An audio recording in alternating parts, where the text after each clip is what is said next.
Yeah, our kids would have hated our childhoods. Yeah. They cut the hard line. There's no time. You're gonna have to get to another exit.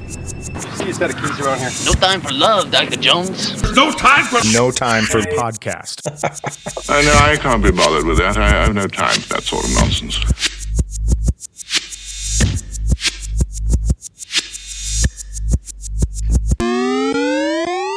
No, you do it. All right. Welcome to the No Time for a Podcast. I got the name right. It's awesome. This is No Time for Growing Up in the 80s or Growing Up 80s or whatever. With your hosts, Jeremy Bishop, Pete Martin, and myself, Old Man. Take it away. What's everybody drinking?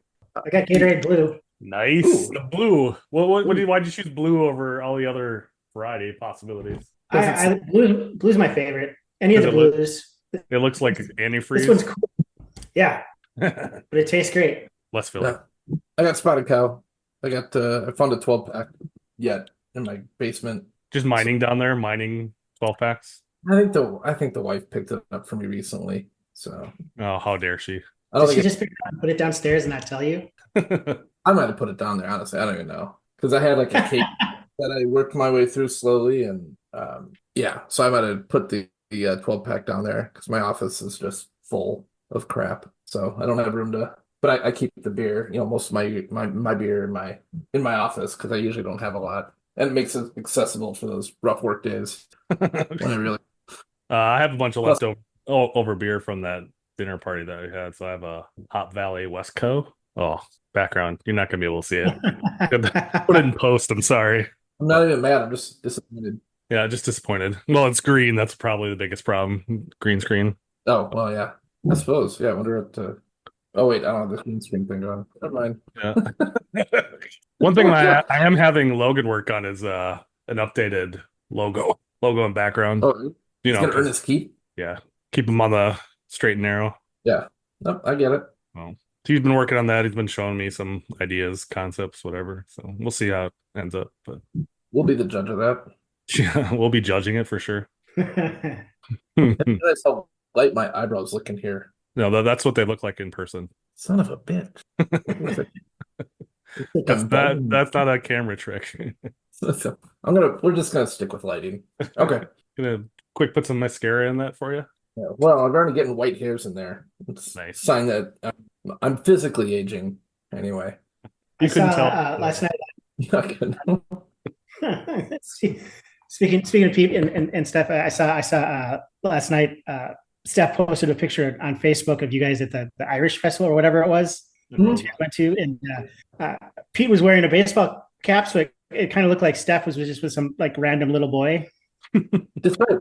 They had, I mean, it was technically a visor, but they make it. Oh, is it? All right. I just love hats take like 20 years off of you. Yeah. I was actually, I wore a visor today to, Axel was in the parade for the high school soccer team, and a fellow soccer parent who Axel plays club with too, so we know them very well. And she's like, "Oh, you ever going to switch to hat?" She's like, "You're literally the only guy here with a visor." I'm like, "I can't do it." I didn't go into the details about how hats make me.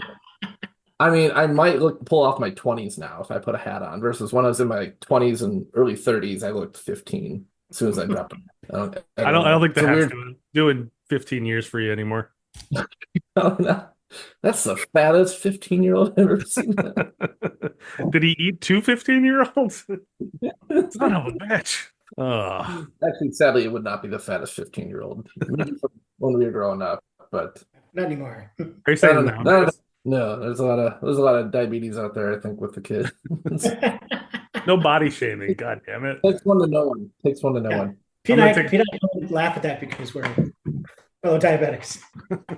You're not just pre-diabetic, you're both diabetics? Yeah, I mean, I'm technically on pre-diabetic now, but I was diabetic. My numbers went down. Woot woot. I was really borderline. As good as I was at the sleep apnea, I wasn't that great at the diabetes yet. So, Borderline. no. All right. What are we talking about today? What are we talking about today? Talking about growing up in the 80s. Some of us were born in the early 70s, but we'll skip past that. We're all 70s. I know, but some of us were a little earlier than others. Yeah. Some of us are closer to 50 than the others. Some of us are inching their way closer to 50, but still looking pretty good, right? We won't talk about that. That's for another episode. Yeah. So, what do you remember about anything specific about the 80s that made you want to have a podcast about it? So, the timing's appropriate. Last night we were just threw something on, and it was National Lampoon's Vacation. Oh, yeah. It popped on. Classic movie. But then, so I mean, a lot of it for me is the pop culture-y stuff like that. But that reminded me of not so much me, but just the stories of family trips. Because unlike most people, I didn't really go on them. My parents weren't the type to whisk us away in the car and drive out to Mount Rushmore or go to Disneyland. Yep. We did a handful of family trips, and they were always to go to Canada so my dad could go fishing with his buddy. And so the family we trip would- include your dad's buddies? yeah, their families. Like, so we would rent some Wow. cabins. There was a bunch of Sort families. of. Gotcha. Yeah, there'd be multiple families, and like my grandparents or my grandfathers haven't been alive for years, but my grandmothers would come with. But I mean, we had a blast, but the whole thing was centered around my dad and fishing. So we would sit in the thing and play cards with the grandparents or with the other kids in the other families or whatever, and play catch outside. But it wasn't like. Yeah, when I had friends that like went to Disney or whatever, I'm like, that just sounds way cooler than going north, driving, I don't know, like 7-8 hours north. Which part of Canada were you in? We would go to Lake Cashabawi, so a ways past Thunder Bay. Mm-hmm. So I've heard it of that was, one, yeah.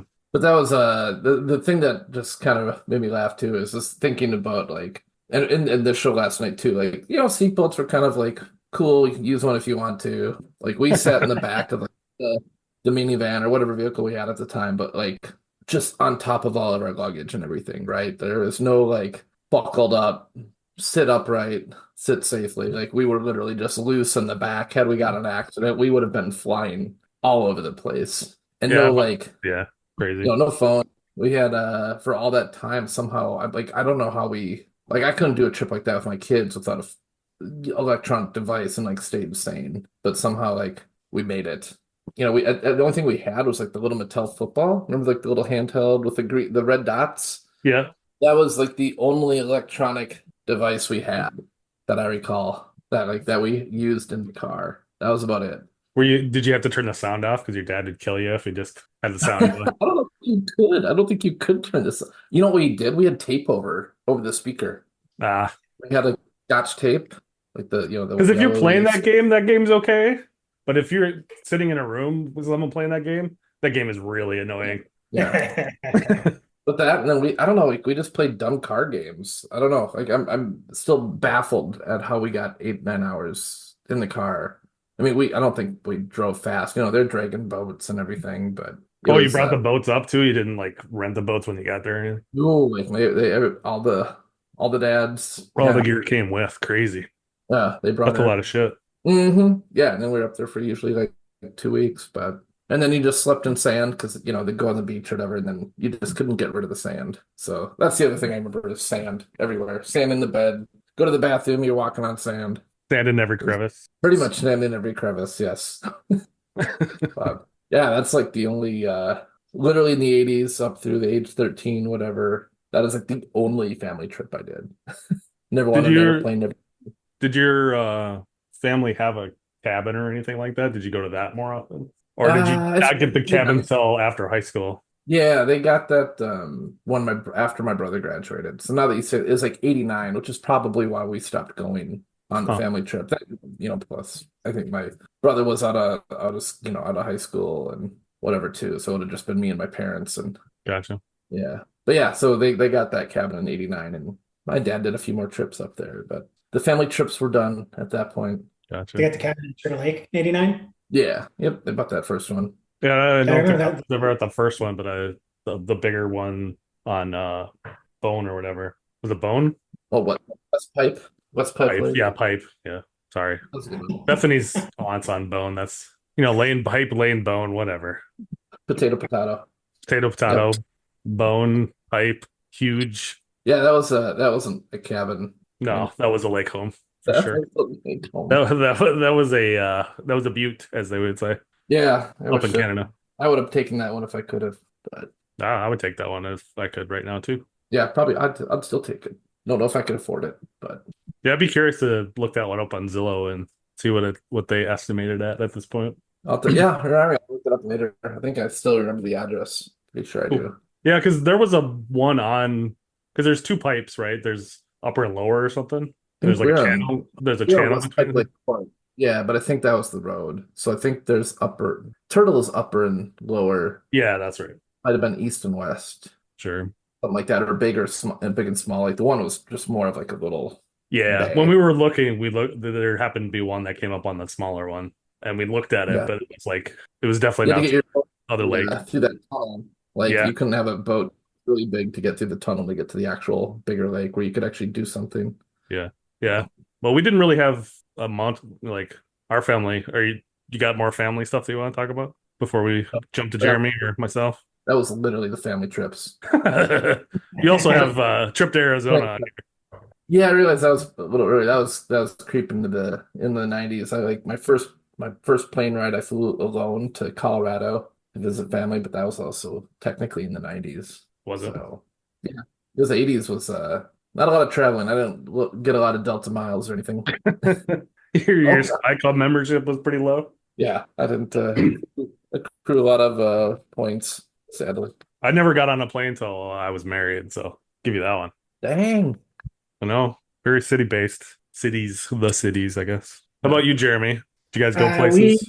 We camped every summer, which I realized, in retrospect now, we didn't have a lot of money. When I was a kid, you don't realize that when you're a kid. But camping is, what, $7 a night for like a campsite, and you just buy your groceries. But we went through the Dakotas mostly. We made it all the way to Yellowstone Park once. I remember that was after those big fires in the 80s that kind of like, I just remember there was lots of like burnt down. It was kind of like cool to see, but like really sad too. But yeah, no, we just camped, like, which I loved. Like we had a couple of families that we go along with, and we'd all just get campsites, and we go like to Wall Drug.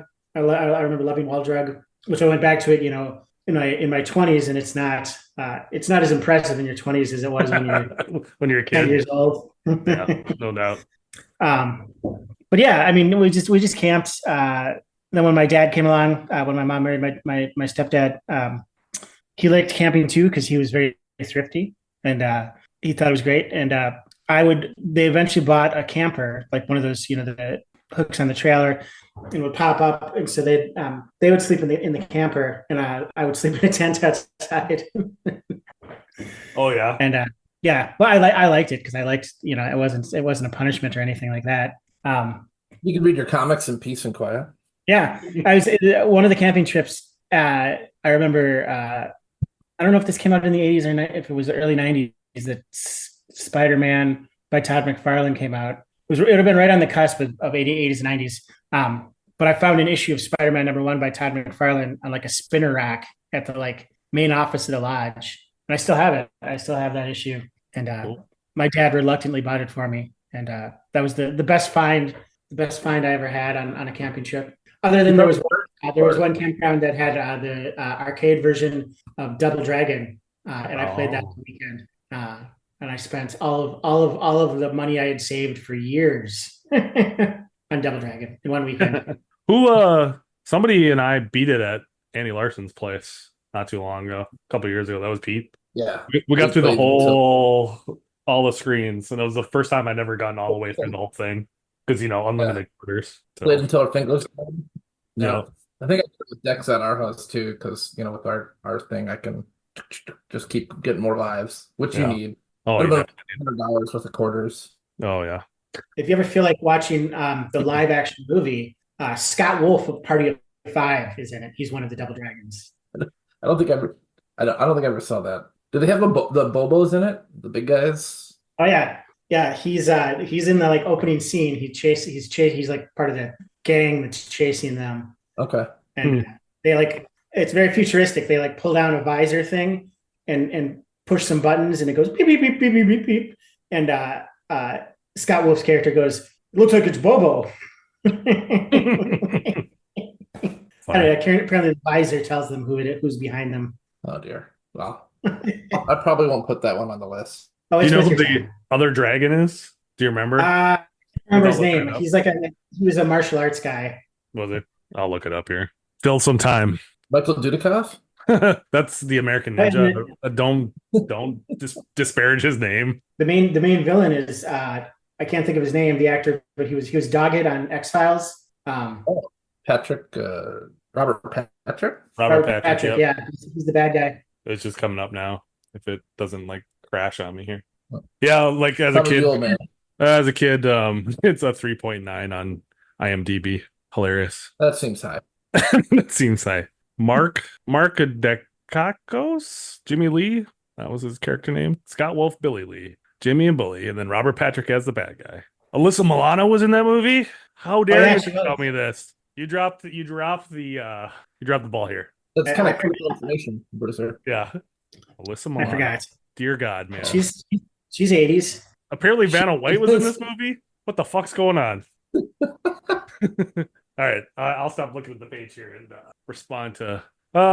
We didn't, like Pete was saying, we didn't travel a ton. Like we did road trips and stuff mostly, and then my parents in the early '80s. There was my mom's dad, my grandpa had a house on a lake in Sturgeon Lake, which is about halfway between the cities and Duluth. So it takes about an hour and a half to get there. It's next to Moose Lake. It's next to Pine City. Pine City, best known for their fire museum when the whole city burnt down. That's pretty sweet. Yeah, like in the early 40s during like just after the Dust Bowl era, like it was very dry out there, and that hence the name Pine City with all the pine trees. Lots of things caught on fire, and if you look at the Minnesota like newspapers about it, like there was tens of people that died. Like there was under 100, but more than 10 that died in these fires that happened in Pine City. And I remember going to that museum and being traumatized as like a 7-year-old, like a 7-year-old, because there was nothing else to do. The hell, mom and dad. We're gonna learn the history of the area. Oh, look at all these Well, pictures of burn victims. Awesome. It's no Legoland, right? Nope. I mean, you just got to do with what. It's called something like the Pine City Fire Museum or something crazy. So, Yeah. mental note: don't take the kids there. No, mental health. Don't take the kids there. So my mom grew up there. She went to Willow River High School up in that area, and then moved down to the cities when she met my dad. But so my grandfather had a farm. My grandma and my grandpa had a farm not too far away from Sturgeon Lake, that the city area, and then he moved to the lake after retiring and stuff. He was like a truck driver. And not too far from his lake, there was this campground area that you could buy a lot. It was called Hogan's Acres or something. And we had a lot all the way through my grade school they sold it about 15 years ago or something like that. So we'd go up there and camp all the time. And like my relatives from Wisconsin and the cities here would meet up there almost like weekly. And like my Uncle Tony would bring in a boat and we go fishing and to the different lakes around town. And everybody knew my grandfather because he'd been in that city since he moved from Minneapolis in like when he was in his 30s or something. So he had been up there he lived till he was like 92. So he was up there for a long ass time and lived on the lake for a long ass time. So everybody kind of knew him up there. And he had a couple brothers that lived in the area. So it was like everybody knew the Tom Shock boys or whatever. So we would camp there, and he had a home just off the lake. Like the road went around the inside of the lake, and the houses were like back from the road. They weren't like on the other side of the road. Yeah. So you had to like cross the road to get to the lake, and apparently that scared the shit out of my mom all the time. Like we just like dart across this road with all these cars going by all the time.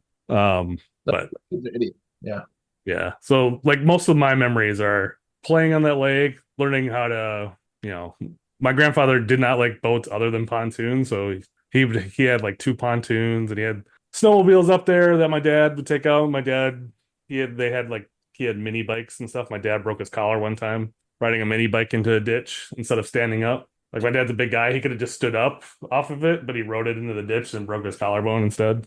He loves that story. Not thinking, basically. But so we would camp almost every other weekend up there. And then occasionally when it was super hot, my grandfather would let us stay inside in the air conditioning in his lake home. But it was very rare that we actually stayed inside the house ever. Yeah. So, but like I would say a majority of my time was fishing and swimming in the lake, and there were smaller lakes by our campground area, so you could go fishing over there as well. But you could walk to them, which was nice from our camping spot.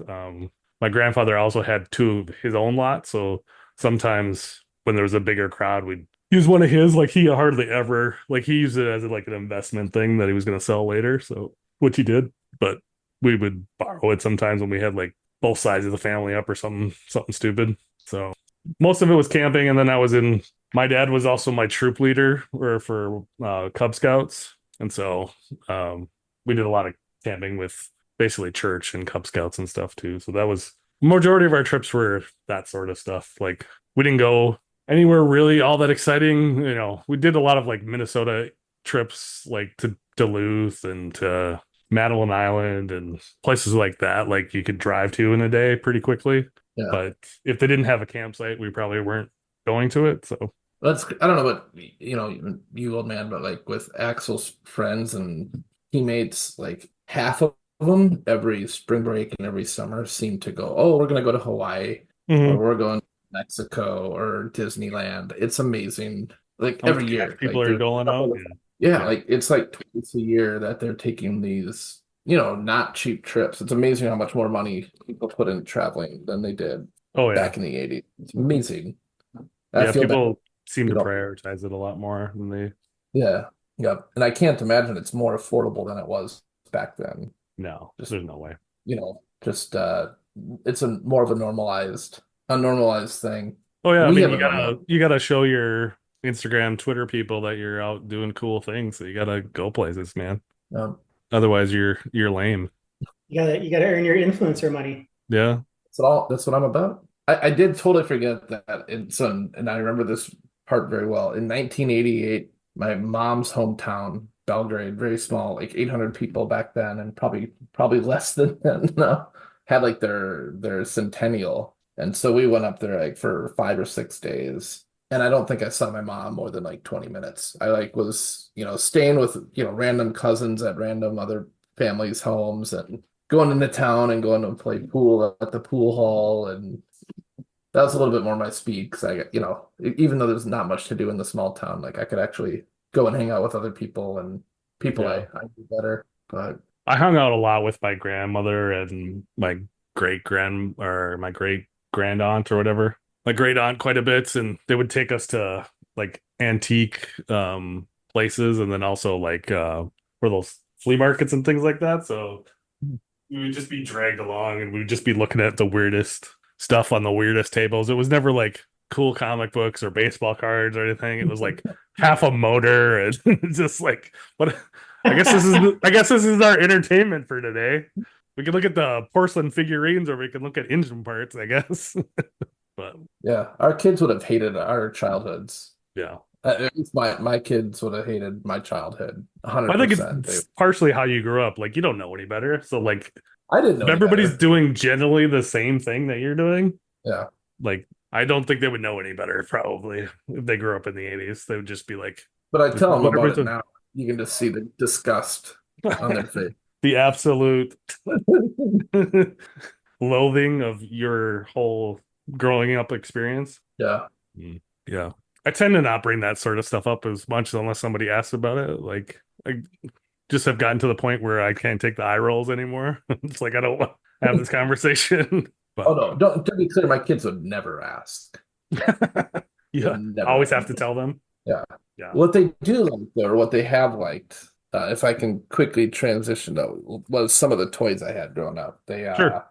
My mom kept my old Legos. She kept, all the old, the old figurine, maybe figurine. It sounds feminine, but it's, like the He-Mans and this stuff, right? Like all those You kept your guys. dolls, yeah. That's your word. Your But she posable kept figures all- yes, except I didn't have Stretch Armstrong. with Kung Fu grip. But yeah, so I mean, I think if there's one thing that survived the time, I would have to say 80s toys were one of those things. Did you ever watch the Netflix specials on like the 80s toys? The toys that made us. Yeah. Yeah. Yeah, I watched and I don't know if I caught all of them, but I think I watched He-Man for sure. Yeah. and Transformers. I think I saw that one, and Teenage Mutant Ninja Turtles. There's one I on didn't Star. realize, I didn't realize till I watched those that most of those cartoons that we watched as kids were just vehicles to Yeah, promote and sell the toys. Like I didn't know that until that. Like I don't know why I just never thought of that or yeah. It's like, hey, let's make a TV show for this toy. It's like, what? Oh yeah. That's fascinating. And we were stupid enough to fall for it. yeah. No, I mean I love that stuff. You can Yeah, blame dude. Star Wars for that though. You really can. Yeah, it was amazing how much money they made. And I forget the numbers. The numbers were astronomical. Wasn't that part of Lucas's deal? Was like that was one of his big. He didn't have a lot of rights other than having the rights to the actual stories. He didn't make a lot of money off the movies. He made most of it off of merchandising, didn't he? Like, Yeah. I thought he was like 100% merchandising was his. Yeah, because it was kind of just thrown in at the end, and it was like, yeah, he totally benefited from that for sure. Yeah, I mean, obviously. What was your best Star Wars toy that you had in the 80s? Did you have one particular one that stood out that you loved more than the others? I had a Boba Fett. I mean, that's. Did you have any of the I don't know. vehicle? I had a Millennium Falcon. That was pretty. I played with that for you. By the time I was done with that, like I don't, that back half that kind of came off on the top, Yeah. so you could put inside. Like I don't know where the back half was. It was just open. It was open air. It was a convertible at that point. Yeah. But I still played the hell out of it. I mean, I wonder if it might still be in my garage in a box. For the figures, but I got a good story about my Star Wars toys. Is Pete? Do you remember John Harbatine? Yeah, that name was absolutely coming up. Yeah. So he went around in high school and he bought everyone's old Star Wars toys before like it was a thing, Yeah. and then made bank off of it and bought them for cheap. I think I sold him my entire Star Wars collection for like $10. Yeah. And it was probably 30 figures and a couple ships. I think there was probably a snow speeder in there, and the thing that Luke drives on Tatooine, just the land glider, land speeder. Mm-hmm. And but he went around and bought all this stuff. And now John Harbatine, I'm friends with him still on Facebook, and it came up. He's part of Robot Chicken. He's like one of the Robot Chicken guys. Is he really? Yeah, co-founded, Yeah. co-started that. Like he's won Emmys, I think, for it and everything. Yeah, it's Is it an Apple Valley person or a Burnsville person? Apple Valley. Yeah. Crazy. Yeah, no, he came out like it came up on. Are they using your figurines as part of Robot Chicken? Like ones you sold him? It's very possible. Did you sell yours to him, Pete? Oh yeah, I got $14. I distinctly recall because I'm like, oh my God, I got $14. I snookered him and I sold him. So my big thing was I had like the Hoth ice, Hoth base, like the Rebel base Yeah. on Hoth, right? And it's just like a little Or Luke is upside down and or is it Yeah, the it's base like- part? the base. So like there's like a turret and like the little Sure, cake sure, that you sure. can collapse, like the little ice bridge. Yeah. And then I had, probably the same thing, 20, 30 characters, including, Luke and Vader and C-3PO and Chewbacca. And I had the bikes, the speeder bike. Yep. I didn't Bike. have the big Oh, the machine. ones the speeder bikes that like exploded into three Yeah, he parts. has a button on the back and then flip the guy off. Oh yeah. How many times did you kill us? It still worked when I sold it to him. That's probably why I got 14 instead of 13. You hard negotiated for But that? within like 3 years of him buying all that, is when that whole market kind of for nostalgic toys kind of like opened up, and like that was I have no idea what his collection would have been worth, and I doubt that he sold it, but it was suddenly like that stuff was like, oh my God, I sold that for $10. I could have made $1,000 off that shit. Yeah. Yeah. My mom did keep and she didn't, not that she would have kept me from selling, but I did keep the old Transformers and my old He-Man characters. Oh yeah. In fact, I just sold or not sold, I gave it away to Steph's friend, who they're like, some of their friends are gamer people and whatever, and I gave them my Castle Grayskull from Oh, you still had that one? I still have the Castle Grayskull. I'm like, I'm not going to Crazy. use it. I could sell it on eBay for whatever, but I'm like, I'd rather just give it away to somebody that wants it. But I know Yeah. My brother had that one with a microphone, and you could like talk into it and move the mouse. Oh yeah. Oh, I did not have that model. I wasn't that lucky, I guess. No, you probably had the earlier model before that. Oh yeah, like I got it in like 86, I bet. You probably had the first one. You had Gen 1 probably. Or this was Mhm. it could have been Skeletor's castle that had the microphone. Maybe that's the one my brother had. Well. Because because you could make But- the maybe it I'm- was because you could make the Skeletor sound. It was like That probably was that one. I'm like, yeah, that's what going way back though. yeah. I still had like the Manny Faces and a lot of those guys, and like the guy with the hook, shot the hook, and in the Star Wars, I had like a couple of the dinosaur ones, the Dinobots, Grimlock, I think I had, and That's Transformers, but yeah. or Transformers. Sorry, I said Star Wars. How dare you? I never How dare had- you mix genres? Right, I know. I never had Prime or He's going to get us views on our podcast for messing that up, though, because people are going to be pissed. oh my yeah, gosh. they're gonna be so mad, especially that guy from Germany is gonna be so mad at you. But I never had Megatron or Optimus Prime, which always made me sad. But Yeah. I did have the Destruction, I believe, so I can make like the Devastator or whatever that was, if it was the Oh combined yeah, guys. yeah. Well, you combine them all. Yeah. I I always did wanted okay. that. Yeah, well, if you want to play with it, it might still be in my basement. I'm not sure. Come over and play. I would play with it. Yeah. That's what That's she why I forget. We gave it to my cousin, my brother's kids, but that's what she said. I would play with that. No. I had an Optimus Prime. I might still have it, but I think it's missing the head and one of the arms. So it's not Do you- really Optimus Prime anymore. Yeah. But you can still make the truck. Sounds like Optimus Subprime. Subprime mortgage loans. But I think Legos were still my favorite of all of them. Yeah, I was gonna interject and say that I only had GoBots. I didn't really have Transformers. I just had the little ones because they were at Kmart, and we lived close to a Kmart at the point. And so they like barely transformed. They like the arms popped out and moved down. Yeah, well, yeah, pretty limited. They Pretty much didn't do anything else. They just did They were the saddest little. Well, And those weren't even the bad ones. They were even worse, like knockoff versions. Yeah. Like Kmart and Walmart and stuff. That like just the Yeah. head would turn around or something stupid. This That's car an has a interesting, face. Cool. Yeah. All right. There's go ahead. speaking of just the GoBots for a second, there's a great series of comics I got from a guy named Tom Scully, who's out of Philadelphia. Mhm. He's an independent guy, but he does a bunch of old. He's got like GoBots versus GI Joe. He's got a Transformers comic. Like he's got a bunch of those old, like all of these 80s toys. He's the same age as us, and or in our range, late 40s. Yeah. But yeah, they're really enjoyable. And there's just these cool indie comics that are just, you can just feel the nostalgia of like this is what he grew up with. It's it's just like a love letter to his childhood. Yeah, definitely.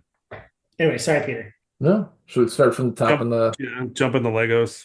But my favorite 80s toys, and probably still today, are Legos. I had a lot. I inherited some from my brother as he was 7 years older than me, and played with Legos all the time. You must have had some it's really cool. old ones then. Some of like the original. It was, I mean, it was stuff from the 70s. Yeah. And I had them, Like and I like stuff like that. yeah, like some astronauts, some real base stuff, but definitely some astronauts in there. And then I started getting like castle, I had like a big castle thing. With the knights. A couple different castle sets. Oh yeah, with the knights. Stuff that had I left it alone would be worth a ton of money. Mhm. But even like now, it's like there's a Brickmania store that opened up in Apple Valley, so it's like used Legos, but they'll sell some new stuff, but it's mostly a way to find like stuff that they don't sell anymore, right? And they'll sell like an individual castle wall piece, right? Like the flat piece Mhm. for like $7 for a single one. That's crazy. It's not, yeah, because just the desire for those old pieces are. I should tell my brother that because he inherited like when my kids were kind of done with doing like the free play stuff, and we still had all the castle stuff as well. Like a lot of it probably had like 20 or 30 like knights. We had some of those early knight sets and stuff, and like the blue and white knights or whatever. Yep. So he's got a bunch of that castle stuff. Now that was like one of the only things my mom toy wise kept was the Legos, and then I got it when my kids were little. And they're just in giant tubs. Like there were some like instructions and stuff that were still left over, but a lot of it was lost to time. But Yeah. he still got all that stuff in bins at his place. That's crazy that Well, they're having those retro stores and stuff. And they're starting to reissue like the Knights type of sets. Yeah. Like the normal, not like the what was it, the what's the new cartoon one, whatever. But yeah, so they're the Nexo Knights or all that crap. But yeah, like the actual just Ninjago and stuff like that. Ninjago, yeah. But yeah, they're starting to reissue just different types like that, and I think they do pretty well. This is sweet. I loved Legos. I made a house once that had like a little elevator, pretty clever for me, like with a little pulley that could go up, and I built one with a pool. Like I lined it with like saran wrap and actually poured water. But yeah, I played with Legos all the time. They're my favorite by far. Yeah, I had the big bin, like you were talking about, the big bin of all the like loose parts of the sets I got over the years that I all got put in one of those big like Target bins or whatever. Then my parents hated it because I'd go play Legos, and so I'd go behind the couch in the living room, and they'd be trying to watch programs or whatever at night, and I'd be back there like building something. I'd be looking for a part, so all they would hear is shh, shh, shh. I was like shifting the Legos around, looking for a 4-piece or an 8-piece or whatever. You dump the whole thing on the floor. You tip it over. No. Yeah, totally. Classic. My dad loved stepping on those things when they were laying around. He get the old Evenheimer once in a while. Oh yeah, a scale of zero to stepping on a Lego. How much does it hurt? Yeah. Hurts pretty good. Hurts good. What was your other than the capsule stuff? What after childhood? What was your biggest Lego purchase? Like, what was the set that you really wanted? I know they transitioned to the sets, and there's a whole like free play versus like set builder people. But what set did you love that you got, even if you're in your adulthood? I mean, now I'm buying the sets basically made for adults, right? So Yeah. I have, the Voltron and Optimus Prime and Bumblebee. I got the Pac-Man one, the NES and the Atari, and I don't know. I didn't buy much. I bought stuff for my kids over the years, but I never bought really anything for myself. And some of the stuff with the minifigures is still cool, but I like the things that are not minifigure based, Yeah. probably more now. Did you ever buy or Jeremy, did you ever get the Millennium Falcon Lego set? Yeah, I've got that. Did you? It took me an entire day to put it together. I got it for Christmas from Sarah one year. It's 6-7 years ago. And I literally spent an entire day sitting at the kitchen table putting it together. It was the greatest. It was the best day. Yeah. Somebody did it on a Twitch stream. Like they recorded themselves for like 10 hours straight putting the thing together. And you just watch the guy start from zero. Like how is this interesting? But it's like you're just still watching them. It's like, what the fuck's going on? This is like during COVID. And I'm just watching this guy build this Millennium Falcon, checking every couple hours, see how he's doing.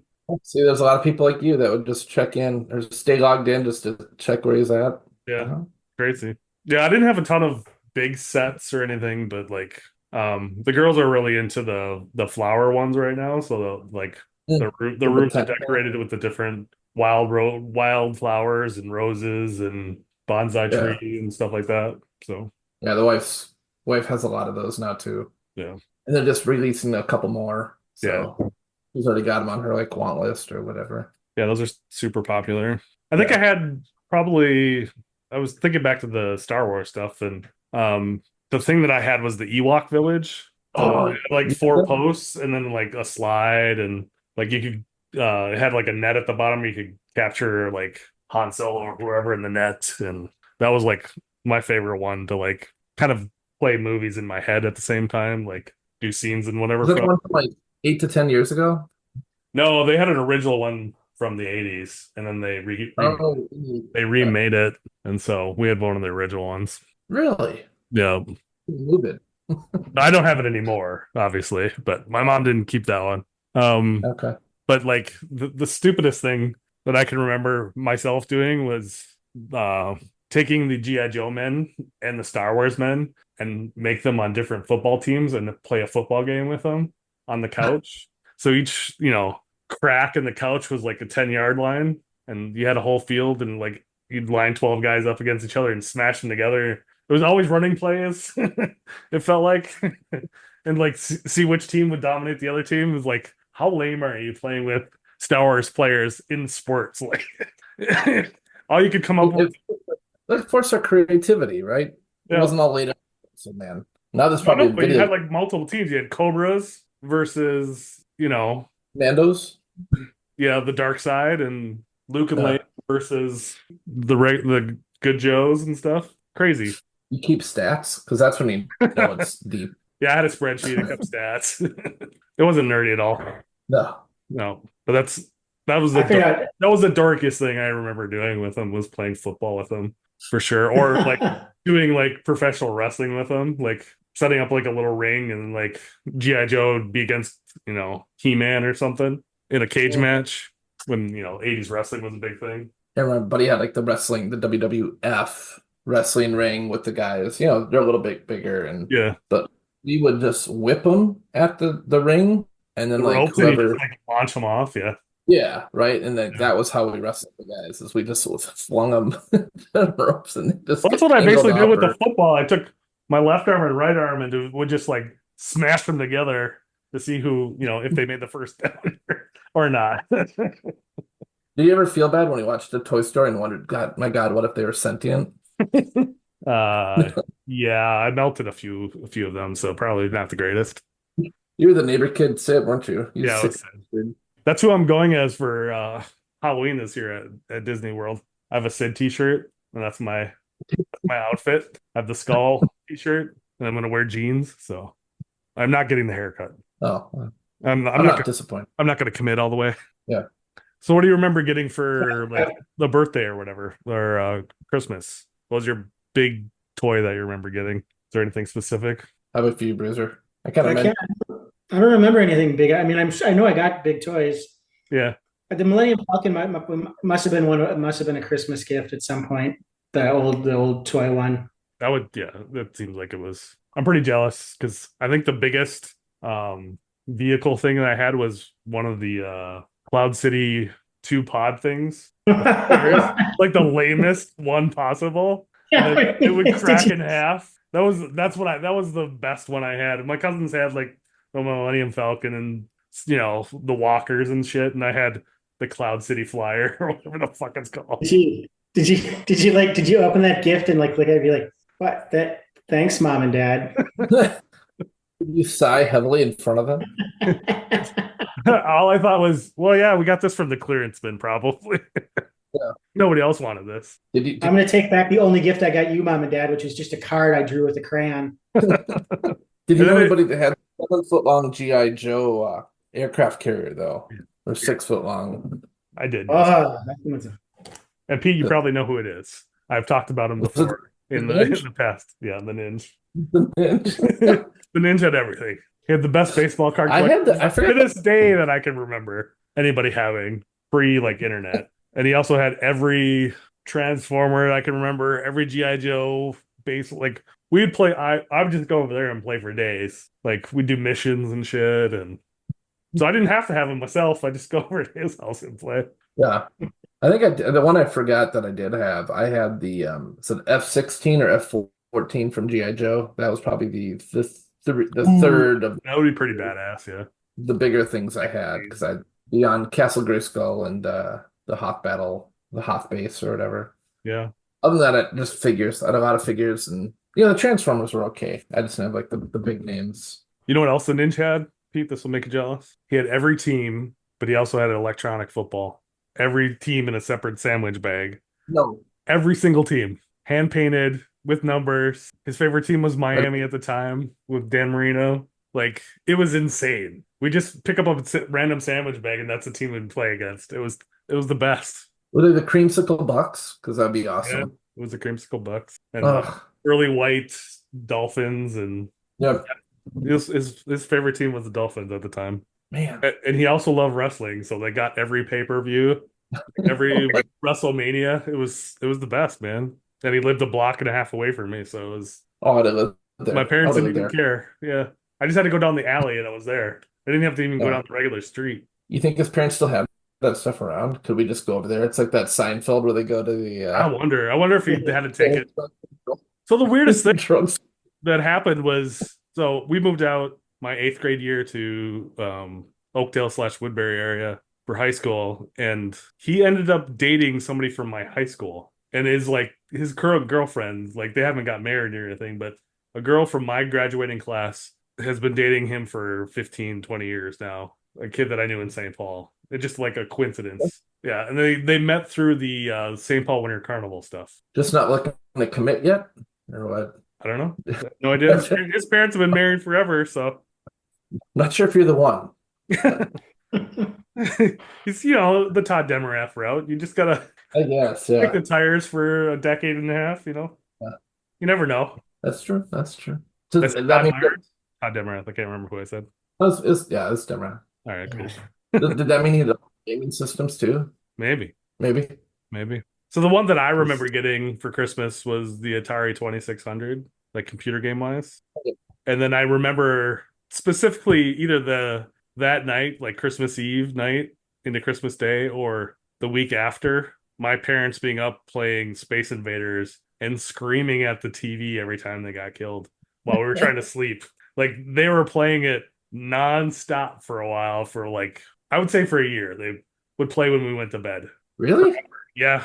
It was Oh my gosh. it was crazy. That's my parents never would have done that. Yeah, it was funny. Yeah, we So my dad's had still- one of those. My dad's still nostalgic for the 2600 games every once in a while. He'll talk about it. It's pretty Should funny. get an emulator that he can play. Yeah, I should. He would laugh. We have a tabletop that has a couple of the old games like Galaga and whatnot up at the barn in our neighborhood. So Dex and I'll go over there every once in a while and play that or Golden Tee, whatever's sort of available. Hmm. But not easy. No, Not easy at those are all. some hard ass games. It's probably a good transition into video game talk if we want to do that. Sure.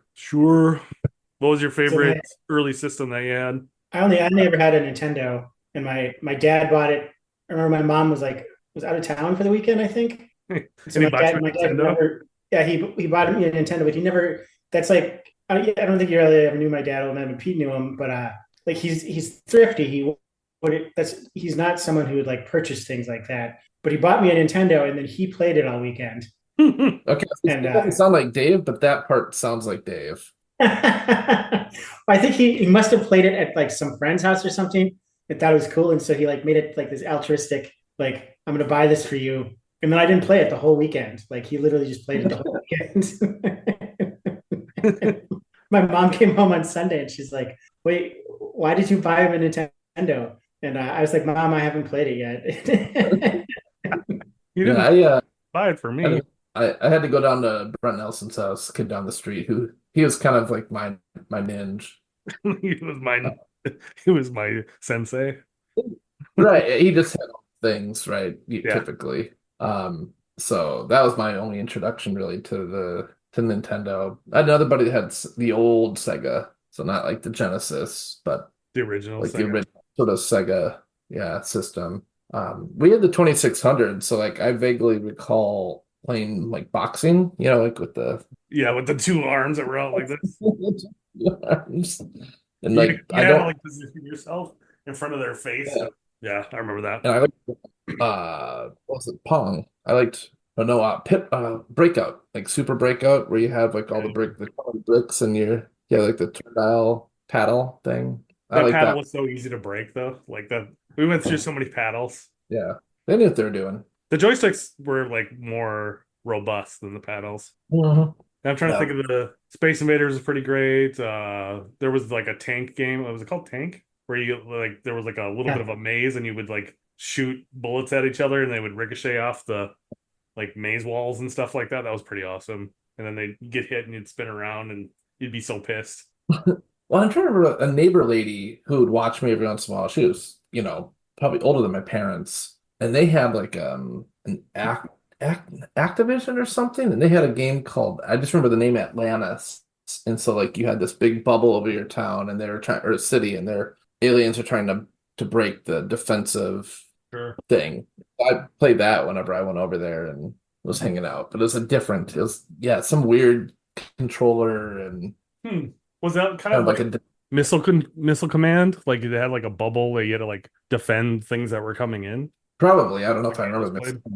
But I just remember the name was Atlantis. That's the only thing I remember. Missile Command was like an arcade game with a roller ball that you had to like kind of like Centipede and Millipede and shit. Okay. That game was hard. Probably then. Yeah. Fuck. There's so many different like random systems though back then that were Oh yeah. got my emulator and it says, "Oh, these are the games from this system." I'm like, I've never heard of that system in my life. I've never heard of the Amiga. Yeah. Yeah. So Yeah, after, my first one was, go ahead. I was gonna say my first one was the Genesis. That was '90s. I didn't have my own outside of Jordan versus Bird. That was my that's the only video game I own myself. Oh, really? Jordan versus Bird? The handheld. It was That's sad. It was very sad. Feel for me. Feel for me. well, because the early Nintendo had what was it, Double Dribble? Did you ever play that game? Mm-hmm. Yeah. Yeah, I think Schwartz or Brent, the kid down the street, had it. So I think Schwartz play. I played more with him in like 90-ish. So we 90, 91. So we'd play like Tecmo Basketball whenever that was out. Sure. But yeah, I played double that and Blades of Steel was awesome. I liked Blades of Steel a lot. The funny thing about Double Dribble was like there were 4 like layup like screens. Like you'd go in and it was like 4 different dunks the guy would do, like behind the back, over the top. It was like you never knew which one you were gonna get, but it was only like it only amounted to 4 of them. So there wasn't a lot of The worst is when they missed. Oh, that was the worst. Yeah. Whenever they missed. Oh, so much But anchor. Yes. I was probably the rare kid though because I didn't own the systems. I never played Zelda and I never really played Mario. Oh, really? Yeah, I didn't. You never I didn't played get Mario? Like the early? No. really. I mean, I Have you probably played them built since at all? not much. No. Hard as fuck, man. That's probably why I didn't play them. I like the sports games where I could compete against somebody else, Sure. and it wasn't so hard. Because yeah, the Mario things, I just never had that aptitude to to play those well. Like And one of Zelda my- just seemed- One of my favorite sports ones was the Mutant League, like football and hockey. Oh yeah, Those yeah. are so much fun. Like they would introduce like bombs and stuff halfway through. Like the football would just become a bomb, or the hockey puck would be an exploding hockey puck, and like your body parts would go all over the place. So it was so much fun.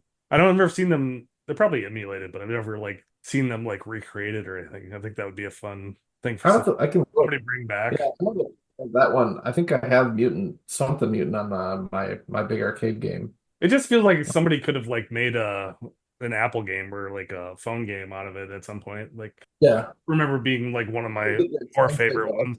Yeah. How about you, Bruiser? Since you had a I Nintendo. can't remember if this is 80s or if it was early 90s, but I was a big fan of Ninja Gaiden. Oh yeah, Ninja Garden. Yeah. Oh, it's 80s Sega, right? Was that a Sega thing or no? No, that was It was at least on Sega at one point. Yeah. Okay, I think that's where I remember it from. But yeah. maybe that's where I'm thinking. It all blends together. But I didn't have Sega. I only had the Nintendo. Yeah, and they might have made it for both. I have no idea. Yeah, I That think could it have was been one I that think I played it on.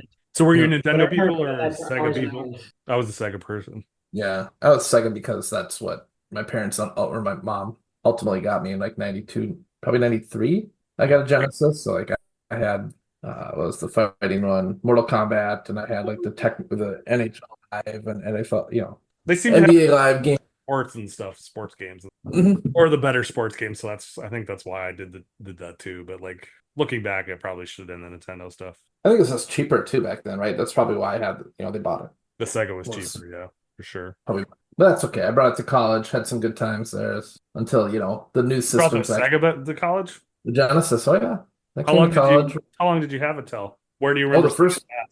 the first 2 years we played it. At least the first year. Oh man, well- you and I played the day Yeah. of the Cartoon Network marathon when we got the keg of beer. Mhm. The day that we formed Daddy Sold It, we were playing Sega Genesis that day. I have a picture of you and me playing Seems Sega vaguely Genesis. familiar. Yeah. There's no evidence if you cannot reproduce said photo. You and I were like we were playing the basketball game, Pete, where you could shove, like where you could like Yeah, NBA Live. It's like NBA Live 95, I think, is what we had. and old man and I just kept shoving each other, like we weren't even trying to score. We're We were even just, playing- we were just trying to shove That each doesn't other. seem like me at all. What are you talking about? It was the best, man. We get rowdy like freshman, sophomore year in those games. We get rowdy playing with like Todd Myers and them.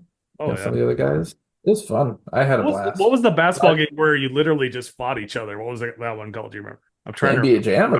No, it was kind of like ice hockey, but it was like the NBA, the basketball version, where you just like you could fight in the middle of, you could run down the Gosh. court and just punch guys in the face. And it wasn't the mutant ones, but it was just like, it was like tough guy basketball or something. I can't remember the name of it. I'll look it up. But Yeah, you'll have to let me know. That one does not ring a bell. But yeah, and that was before video games got hard. yeah, for sure. Just 4 buttons is enough, man. Oh my God. Which is your favorite controller and most hated controller? N64 is my favorite. Yeah.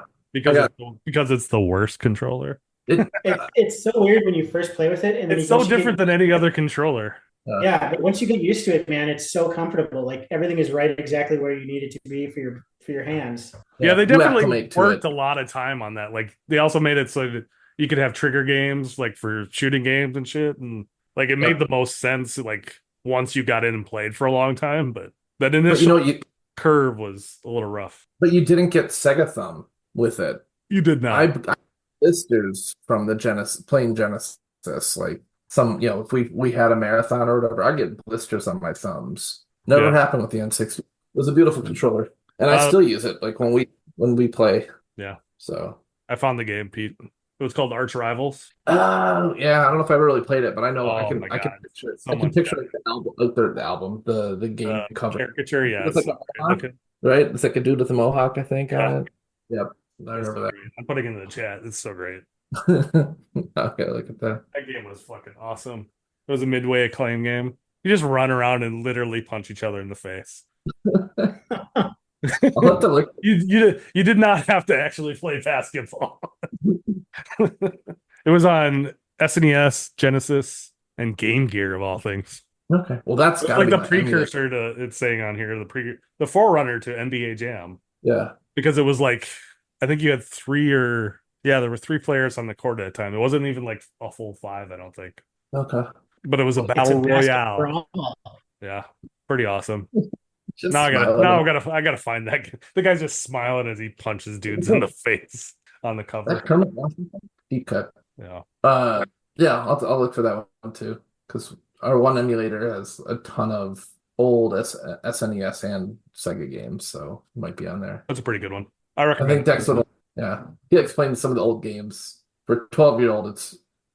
He's actually okay going throwback every once in a while. Yeah. Even like Paperboy, oddly enough. Did he? Like I love you'll play Paperboy, I'll play Paperboy. All right. I played that one on arcade at the bowling alley. Huh? That was one of them. Oh, what was your favorite arcade game? Like the full cabinet at an arcade, if you had to pick one. There's a lot to pick from, but I mean, I was a NBA Jam guy. yeah. It was 90s technically. 80s, I liked the 80s games were so different. Like I would play like Moon Patrol. Yeah. Remember the Moon Patrol? They had that at a restaurant in the Apple Valley, and we'd go there. My brother and I would always like while we were waiting for our food, I want the hot dog, I want a burger, and then like tell our We're gonna parents go what- play Moon Patrol. and then we would go and play Moon Patrol for Yeah. a half hour. But NBA Jam was classic. And then we got our emulator, and then I loved like TMNT, like 2 Turtles in Time. It was Oh, really yeah. fun. The 4-player That's cabinet. That was a good one. Yeah. Yep. Yeah, we got the 4-player set up. That one's pretty I gotta bad. look to see what other games we have that are 4-player on there. I used to love the X-Men 4-player, the double cabinet. That one's great. Mhm. That's a great game. That was one of my favorite too. That's a side scroller, right? I think I have that Pretty one. much. Yeah. But it would side and then sometimes go forward. So it was like not just a side scroller, like it had Okay. different But you, kind of you like followed that. a path, but it wasn't always just to the right, I think. But you could be like Nightcrawler and those guys, right? Yeah. So- You could disappear and shit. Yeah. Yeah. But the only person you're ever gonna be is Wolverine, so why would you even bother? That's true. That's true. There's just there's just 4 Wolverines on the screen at all times. Really fight like the Sentinels, were they like one of the level bosses? Like was Yeah. a Sentinel? Right, Right? they come- Yeah. Flying in from space with their little jet boots. Yep. The Nice. other really good 4-player cabinet game was The Simpsons was a really good one too. If you were into Simpsons, yeah. like mid-90s, it was a fun game. It was just like Bart would just swing his skateboard and beat the shit out of everybody in the town. Yeah, what was the point? I'm trying to recall. I know I played it, but was that it? Was it Bart? I'm not sure there was a point. I think it was they licensed it and it was awesome. I don't remember there being like a moral or a reason why he was. I think there may have been was there mutants coming from the nuclear factory or something like that. I can't remember what the fuck it was. I'm gonna have to look it up. Yeah. Speak among yourselves. That's another one. I'll have to see if I have that and give it a shot if it's out there. That was a fun game. There's a Star Wars pinball. I don't know if that was 80s or if that was early 90s, but I don't know if you've ever played it. It's the best pinball game I've ever played. The Star Wars one? Yeah, the Star Wars one. What was it based off? Which is it a particular movie or like the first movie or? It was the original trilogy. So it was a trilogy based one, like Yeah. Drew Baldwin. Huh. I didn't do a lot of pinball. I don't know why. Probably didn't have the attention span. I played the comic shop I went to, Comic Archives. He bought that 4-cabinet X-Men, and so he put it in, and he put it so it was just free play. So like kids, we didn't have to pay to play it. We just come in the shop and play it. And then he got the Star Wars pinball next, and he did free play on that too, so we could just go in there and play it whenever we wanted to. And it was great. Like I got really good at the Star Wars pinball. I'm not a good pinball player, but I got really good at the Star Wars one just because I played it all the time because it was free. Yeah. There was quite a few pinball machines at different bowling alleys, so I played them quite a bit, but I was never great at them either. I did look up the Simpsons, so it's not that great of a storyline. It's somebody kidnapped Maggie, and you're trying to get her back. That's right. I remember. And it was a Konami game released in 1991, so just after the 80s. And it was 4 players, and then they had some other Simpson games, but they were a lot more after that. Yeah, they had one in like the N64, right, where you're driving. Is it like Simpsons Cab or something? That was like the first one that came up. Yeah. Yeah. The Simpson Hit and Run. Hit and Run. Yeah. That's not problematic these days. Oh, what a great game. Yeah. I'm sure Homer wasn't drinking and driving in that game. Different time. But Pete and I were playing. We were in San Jose for the one of the NFC playoff games, and we went to like this retro hipster bar that had a bunch of video games, and we played NBA Jam, and we had a crowd behind us watching us play, which was insane. We had at least 3 people watching us play because we were just playing all defense, and neither of us could score. Really, we were just like stealing the ball from each other back and forth, and everybody's like, wow, this is the most defense I've ever seen in this game. I'm like, yes, because we're terrible at shooting, apparently. We don't remember how to shoot. Spurs, which was I might have taken the Spurs, which is like the defensive cheat code in that thing. Oh yeah. Rodman. It was insane. Like every time I go up for a shot, Pete would like grab it out of the air and start running the other direction. I was so mad. It was so much fun. It was called like it had a great name. It was like Mini Boss or something like that. It's pretty sweet. The name of the bar. Yeah, the name of the bar. Was it what was the shooting game? Was that T2? Yeah, T2. That is probably my favorite alternative controller game. I don't know why I got so into T2, but like that's probably the thing I've wasted the most quarters on over time. Probably. It's pretty fun. I don't know if I played it before. Yeah.